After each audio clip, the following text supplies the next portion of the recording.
Film Kimetsu no Yaiba, Infinity Castle, produced by Ufotable and distributed by Toho, continues to dominate the global box office. According to the latest reports, the film has surpassed $633 million in global revenue, ranking as the fifth highest-grossing film of 2025. The feature film remains ahead of major Hollywood productions such as F1 and Superman, and is only surpassed by Naja 2, $1.92 billion, Lilo and Stitch, $1.03 billion, a Minecraft movie, $957 million, and Jurassic World: Rebirth, $867 million. The film's release in China, scheduled for the coming weeks, could further boost its figures, consolidating Infinity Castle as one of the biggest phenomena in contemporary anime. Since the success of Mugen Train in 2020, the Kimetsu no Yaiba franchise has transformed the presence of anime in international cinemas, proving that Japanese productions can compete directly with major Western releases. The global impact of Infinity Castle reaffirms the rise of anime in the film market and opens up the possibility for more Japanese franchises to follow this model of coordinated international distribution.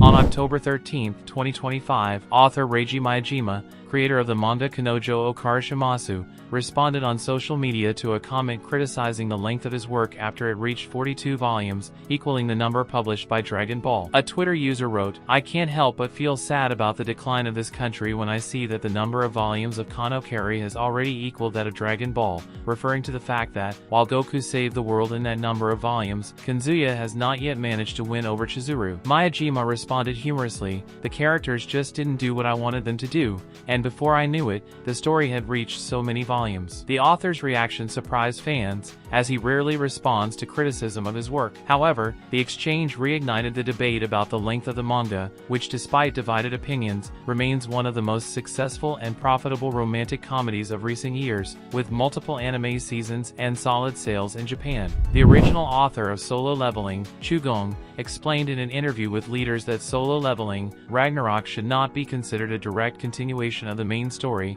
but rather a spin-off created for fan service. The web novel, written by Dahl, was published between April 2023 and July 2025, totaling 357 chapters. The story follows Sung Suho, son of the original protagonist Sung Jinwoo, as he faces a new threat. Its webtoon version, launched on October 1, 2024, continues to be published with great success. Chugong clarified that Ragnarok belongs to the Solo Leveling universe, but is not part of the main canon. This story is part of the universe, but not a direct continuation. It's more of an alternate version of events, like a parallel universe. The author also expressed his interest in writing an official sequel in the future. For his part, Dahl appreciated the opportunity to expand the world of the work and emphasized that he wrote with respect for Chugong's original vision. On October 6, 2025, Japanese platform DLsite, known for distributing digital games and doujinshi, announced the launch of Mina no Ginko Payment, a new internal payment system developed in partnership with digital bank Mina no Ginko. The move comes after the suspension of Visa and MasterCard transactions due to policies related to the handling of adult content on the platform. Since April 2024, DLsite had temporarily restricted the use of both cards, leaving JCB as the only credit option available in Japan. Despite previous attempts to modify sensitive labels, such as lowly, to comply with international processor guidelines, the measures proved insufficient. The new system allows direct payments by linking a Mina no Ginko bank account to a user account with Vivian,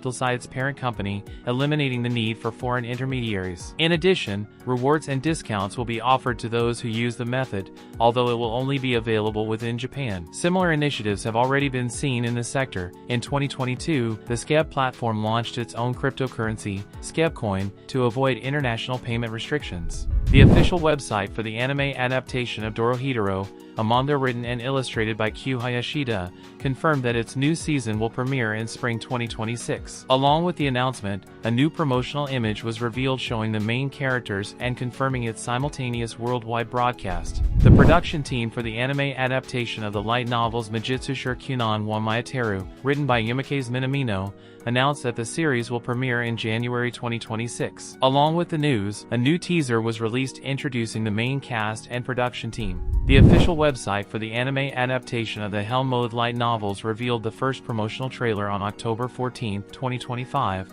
along with a new visual and details about the cast and production team. Based on the original work published on Shosetsuka and Inero, Helmode follows Alan, a gamer who decides to be reborn in an alternate world with the highest possible difficulty setting. Using his experience as a gamer, he seeks to dominate that universe with strategy, effort, and planning rather than overwhelming power. On October 14, 2025, TBS announced the production of an anime adaptation of the manga Let's Go Kaiki-gumi, written by Bio, with a premiere scheduled for 2026. The announcement was accompanied by a first promotional video and details of the cast and production team. Based on the manga serialized in Omakoro between 2018 and 2024, Let's Go Kaiki-gumi combines comedy and the supernatural, following the strange adventures of a group that faces paranormal events with a humorous and absurd tone. Weekly Shonen Sunday magazine announced that the manga Sousou no Frieren will be on hiatus indefinitely due to health issues affecting writer Kanehito Yamada and artist Tsukasa Abe. The publisher explained that the suspension prioritizes the well-being of the creative team, emphasizing that the series will resume only when both authors have fully recovered. At this time, no return date has been set, although future updates have been promised. Despite the hiatus, the franchise will remain active, as the second season of the anime is scheduled to premiere in January 2026, continuing the story of Frieren and her journey in a world after the defeat of the Demon King. Weekly Shonen Jump magazine officially announced that the manga Super Psychic Policeman Chojo, by mangaka Shun Numa, will be adapted into an anime series scheduled for release in 2026. The announcement was accompanied by a first visual teaser and confirmation of the main production team. The original manga debuted as a one-shot in April 2023, beginning regular serialization in February 2024 and ending on June 9, 2025, with a total of 7 compiled volumes published by Shueisha. The story combines supernatural humor and police action, following an agent with psychic powers who faces unusual crimes. The anime Wandance, produced by Madhouse and available on Disney+,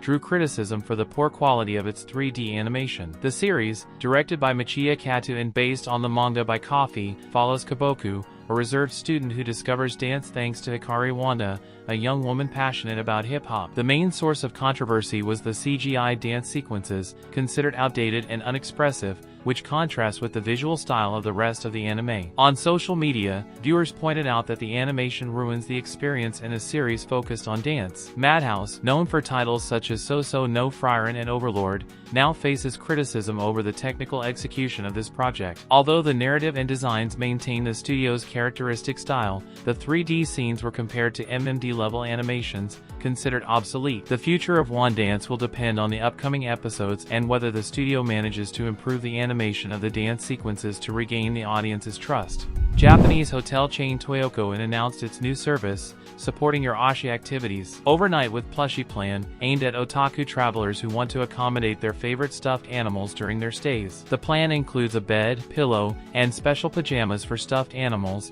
available in small and medium sizes, made from the same materials used for human guests. Initially tested at the branch near the Osaka Dome, the project will expand to 55 locations across Japan after receiving positive feedback. The service costs an additional 300 yen, approximately $2, per night and aims to offer a fun and personalized experience for travelers who carry figures or stuffed animals with them as symbols of their ashi, or favorite character or artist. At the opening ceremony of Riyadh Season 2025 in Saudi Arabia, a giant balloon of Satoru Gojo, the protagonist of Jujutsu Kaisen, stole the show. The parade featured floats, lights, and international artists, marking the start of the country's most important cultural season. This edition of the festival, organized by the General Entertainment Authority, incorporated balloons inspired by anime characters for the first time, reflecting the growing popularity of Japanese culture in the region. Gojo was chosen as a symbol of modern anime, highlighting the global success of Jujutsu Kaisen. The third season of One Punch Man recently premiered, generating mixed reviews among fans. The first episodes have been criticized for their limited animation, with static sequences and a lack of fluidity, although the character and set designs maintain a high level of detail. Director Shinpei Nagai had warned weeks earlier about possible criticism, emphasizing that the project had to continue after years of hiatus in order to adapt the original manga. Despite the criticism, the premiere achieved good audience figures, demonstrating sustained interest in the franchise. Fans hope that the upcoming episodes will regain the fluidity and dynamism that characterized the first season. The current season prioritizes artistic composition over animation, which has generated intense debate about the visual direction of the series. Bandai Namco Filmworks announced that its new anime Gundam GQuuuuuX will feature an innovative format without physical discs, scheduled to accompany the physical editions in January, February, and March 2026. The physical release will include 3 volumes, each with 4 episodes, available on Blu-ray, DVD, and the disc-free version, which will offer digital access to exclusive material such as opening and ending sequences without credits and an audio drama. The digital code will be valid for 1 year from the release date. The anime, produced by Studio Kara in collaboration with Bandai Namco Filmworks, has already grossed 3.5 billion yen, approximately $23 million, in Japanese theaters. This new format represents an innovative step in anime distribution, combining exclusive digital content with traditional physical editions. An Indonesian cosplayer known on social media as non-0_2 caught the attention of the Genshin Impact community after sharing an emotional photo shoot as Yamiko, recently posted on her Threads profile. The initiative was a special gesture for her husband before he left to fulfill his compulsory military service. The photographs stand out for their high fidelity to Yamiko's original design and attention to detail in the costumes, quickly accumulating thousands of reactions and comments from fans of the game. According to the cosplayer, the session was conceived as a way to say goodbye and show support for her partner, earning the community's applause for the emotional charge and dedication behind the project. Yamiko, priestess of the Great Narukami Shrine in the Inazuma region, is one of the most iconic characters in Genshin Impact, and her elegance and enigmatic personality have made her a favorite within the cosplay fandom. The post continues to receive messages of support and recognition on Threads, cementing non-0_2 as an example of passion and creativity within the gaming community. After nearly 9 years of inactivity, the official Yosuga no Sora account surprised fans by posting a message on Twitter to mark the anime's 15th anniversary, commemorating the broadcast of the first episode in October 2010. Although no specific details about future projects have been revealed, the post has sparked speculation about possible re-releases, exhibitions, or even promotions such as pachinko machines. The series, adapted from the video game by Sphere and produced by Feel, combines drama, romance, and adult themes, and originally aired between October and December 2010 with a total of 12 episodes. The announcement marks an unexpected return for the franchise, sparking curiosity among fans about what surprises might be in store to celebrate this anniversary. If you want to discover all the secrets behind Hiragi Utena, don't miss the video on the screen. Take advantage of this opportunity and leave a comment about what surprised you the most or what feature of Utena you find most fascinating.